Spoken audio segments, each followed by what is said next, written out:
조국 법무부 장관 가족과 관련돼 있는 의혹 수사가 한창 계속 진행이 되고 있는 상황 속에서 검찰 개혁 문제도 뜨거운 이슈 가운데 하나입니다.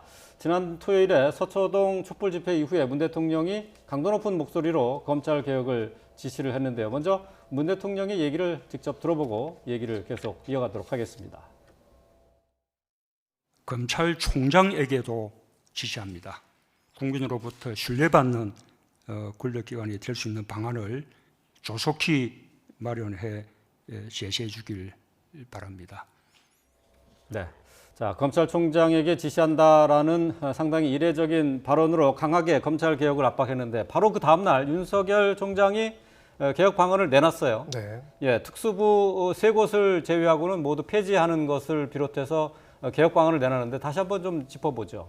네, 지금 윤석열 검찰총장이 저 지시 이후에 바로 내놓은 내용은 서울중앙지검부터 3개 청을 제외한 나머지의 특수부를 폐지한다는 내용이고요. 네. 예. 즉 검찰의 강한 힘 중에 하나였던 특수수사권에 관해 가지고 특수수사 인력과 조직을 축소한다라는 의사를 밝힌 겁니다. 그리고 외부에 파견된 검사들도 이제 파견도 이제 금지하고 다시 돌려보겠다라는 그런 이야기를 했는데요. 네.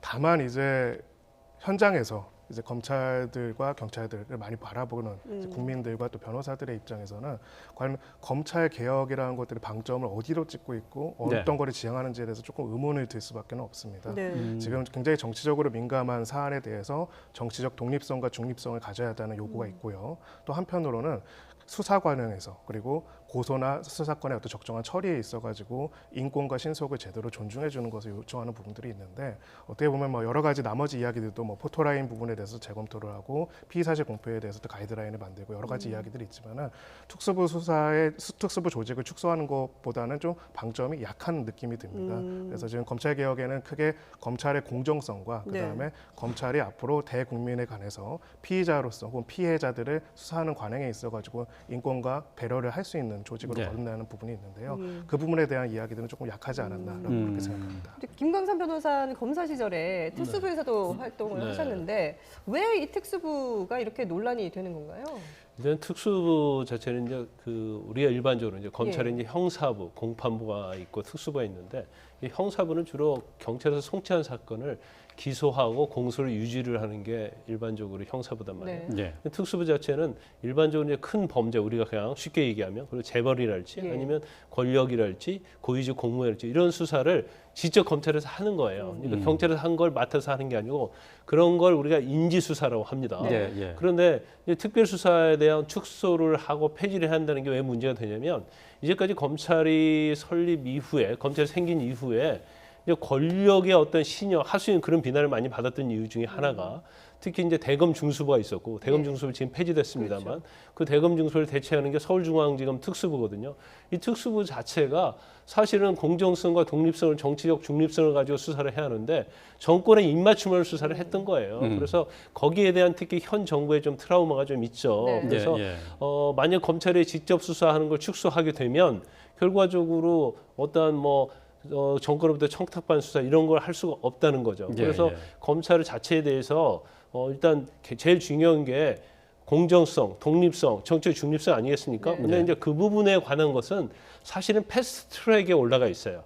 그래서 공수처랄지 수사권 조정 이런 것들이 법으로 되어 있고 윤석열 검찰총장 대검에서 발표한 내용은 그것은 이제 법률적으로 하는 거죠. 그래서 어제 발표한 내용은 이제 수사 관행, 방식 또 검찰 내 어떤 기수한 조직 문화로 의한 폐해 이런 것을 이제 고치겠다는 것이기 때문에 내부적인 검찰 개혁을 하겠다는 내용이에요. 그리고 아까 김 변호사께서 지적하신 중요한 정치 중립성 그런 것들은 이미 법으로 지금 국회에서 지금 논의를 하고 있는 상황이거든요. 정권 차원의 어떤 적폐 수사도 사실 특수부에서 주도해서 하지 않았습니까? 뭐 김광선 변호사도 뭐 특수부 출신 이라고 저희가 소개를 해드렸습니다만은. 윤석열 총장도 역시 특수통이고요. 특수부 검사들이 사실 검찰에서 주요 요직을 차지하고 있는 그런 상황 아닌가요? 이제 사실은 최근의 정권도 마찬가지죠. 전에는 이제 공안부 검사들이 굉장히 우리가 보통 잘 나간다고 그래요. 그러니까 승진에 있어서 굉장히 혜택을 보고 그러다가 또 정권마다 다른데 공안부 하면 이제 특수부 소속의 출신 검사들이 잘 나갔던 이유가 하나가 뭐냐면 네. 사실은 특수부 검사를 요직에 앉히면 예. 정권에서 요구하는 수사를 잘 해줄 수 있다는 거죠. 그러니까 뭐 야권이랄지 아니면 눈에 벗어난 뭐 고위공직자지 권력자에 대해서 이제 수사를 할 수 있도록 서로 협의해서 특히 청와대 이제 민정수석실 통해서 이런 교감이 오가면서 청탁 수사를 많이 했어요. 네. 그러니까 그러다 보니까 결국 특수부 검사 출신들이 굉장히 승진이랄지 요직을 많이 차지하고 있었고 또 이런 부분은 검찰 내에서 근데 형사부만 검사들이 있거든요. 그래서 그런 검사들 입장에서 보면 고생은 우리가 다 하는데 왜 특수부 검사들이 요직을 차지하고 승진에 있어서 네네. 배려를 하고 이득을 네. 주느냐. 거기에 대한 불만은 굉장히 많았던 건 사실이에요. 그렇군요. 그렇기 때문에 이제 검찰 내 조직문화랄지 검찰 내의 어떤 관행 이런 거에 있어서도 너무 특수부 자체가 대우를 받고 요직을 차지하는 것은 이제 잘못된 건 맞는 거죠. 예. 특수부에 집중돼 있는 힘을 빼겠다 뭐 이런 네, 의미를 볼 수 있을 맞습니다. 것 같은데요. 예. 근데 그뿐만 아니라 검찰이 50여 곳에 파견돼 있는 검사들도 모두 복귀시키겠다라고 밝혔거든요. 네. 근데 지금 법무부에 파견 나가 있는 검사들도 있고 네, 이게 그렇습니다. 다 복귀시켰을 경우에 오히려 더 문제점이 발생할 수 있다 이런 지적들도 나오고 있어요. 맞습니다. 여러 기관들에 다 파견을 해가지고 여러 예. 기관에 관해서 상당한 이제 권력과 힘을 발휘하고 있다라는 비판이 있었기 때문에 네. 아마 그런 대안을 이야기한 건데요. 한꺼번에 지금 법무부에 가장 많이 파견된 곳은 아무래도 법무부입니다. 그렇죠. 예. 법무부에 파견된 검사들을 한꺼번에 복귀시킨다면 사실은 법무부의 업무가 어떻게 보면은 심하게 말해서 마비가 될 수도 있겠죠.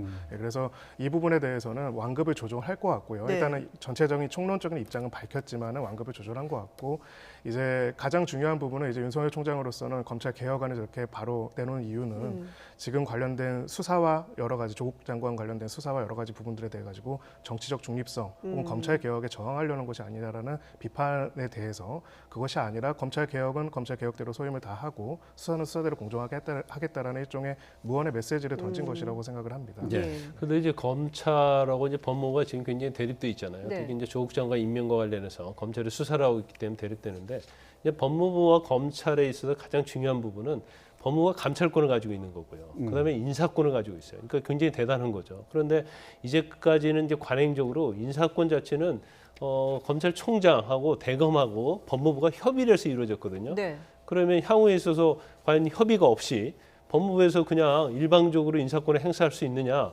그건 사실 그것은 어려운 측면이 좀 있고 만약 인사권을 그렇게 행사하다 보면 결과적으로 검찰에서 정부의 입맛에 맞는 또 인사를 할 수 있지 않느냐. 이제 거기에 또 비판이 있을 수 있기 때문에 예. 결국 인사가 됐건 뭐 감찰이 됐건 이제 감찰은 법무부에서 굉장히 중요한 겁니다. 그래서 감찰과 관련해서는 사실은 제가 볼 때는 검찰 출신이라지 검사를 임명하면 안 된다고 봐요. 왜냐하면 네. 그건 분리가 돼야지 감찰이 제대로 이루어지잖아요. 네네. 하지만 인사를 제 행정과 관련해서는 결국 검찰과 법무부가 굉장히 긴밀하게 협의를 해야만이 이게 잘 돌아갈 수 있거든요. 네. 그래서 뭐 일단 조국 장관에 대한 수사가 끝나고 나면 법무부가 무조건 검찰을 배척할 수 없고 검찰도 법무부를 무조건 배척할 수가 없어요. 그래서 예, 예. 어느 정도에서는 협의해서 향후에 검찰할지 법무 행정을 이끌어가야 한다고 봅니다. 예. 예.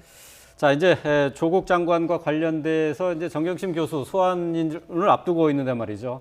딱 하나만 더 질문을 더 드리고 그리고 이제 마무리하도록 하겠습니다. 자, 검찰 개혁에 있어서 지금 뜨겁게 이슈가 되고 있는 것이 이제 인권의 부분이에요. 이제 피사실 유포라든가 이제 공개 소환이라든가 이런 부분에 있어서 피의자들이 너무 지나치게 인권이 유린당한다 하는 그런 부분인데, 네. 자, 이 부분에 대해서는 어떻게 어느 선에서 해결을 해야 되는 겁니까?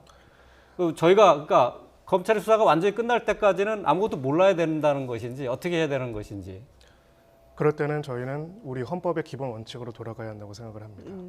제가 본 여러 가지 정치적 구호 중에서 그런 내용을 봤습니다. 누군가를 검찰 포토라인에 세우는 것이 목적이다. 포토라인에 세워야 한다라는 이야기들을 합니다. 근데 헌법적인 가치에서는 포토라인은 형벌이 아닙니다. 네. 형벌이 되어서도 안 되고요. 조사하는 과정이고요.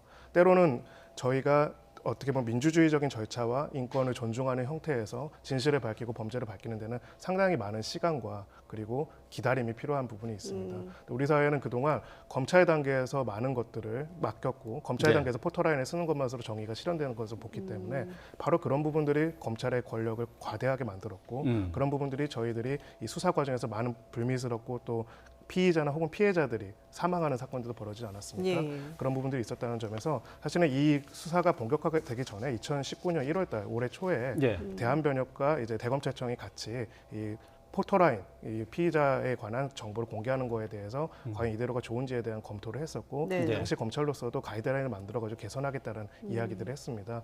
지금 여러 가지 정치적인 지형들 때문에 이것이 정치적으로 해석되기도 하고 또 반대편에서는 그렇지 않게 해석하기도 하는데요. 그런 논란을 떠나가지고 검찰이 수사를 함에 있어가지고 국민의 인권을 존중해야 한다는 것이 가장 기본적인 검찰 개혁의 방향이 되어야 하고요. 정치적인 독립성이라는 건 사실은 민주적 통제라는 부분과 있어서 나는 긴장 관계가 있는 부분이라고 생각을 합니다. 그래서 사실은 정치권에서는 정치적인 독립, 정치적인 중립에 관한 부분들이 많이 있는데 현장에서는 피해자와 피의자에 대해서 검찰들이 최소한 다른 정부 조직 수준으로라도 인권을 존중하고 적법한 절차를 지키는 것을 바라고 있다는 것을 검찰개혁에서 꼭 명심했으면 좋겠습니다. 네. 자, 정치적인 논의를 떠나서 합의되는 선이 있어서 그것을 지키는 그런 빨리 계기가 마련이 돼서 더 이상 논란이 좀 없어야 될 것 같습니다. 예. 지금까지 김광삼 변호사 그리고 김성훈 변호사와 함께했습니다. 두 분 말씀 잘 들었습니다. 네, 고맙습니다. 감사합니다.